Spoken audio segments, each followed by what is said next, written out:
Assalamualaikum warahmatullahi wabarakatuh.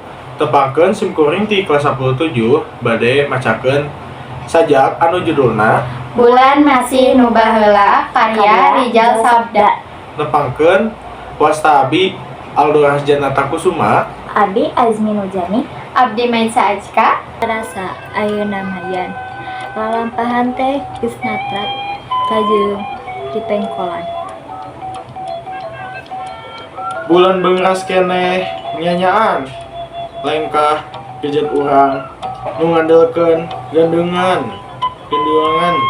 sabah sajan yan bulan masih nu baheula najan cahyana dicangkalak katunaan wirahmana angger merengan rengkak urang nu estu rimil ku hareupan nu can kalakonan.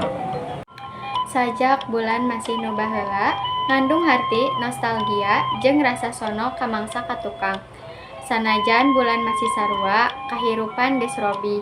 Ieu sajak nunjukkeun kumaha waktu terus maju jalma-jalma robih tapi kenangan jeung rasa sono kana nu baheula tetep aya. 2 3 Hatur nuhun.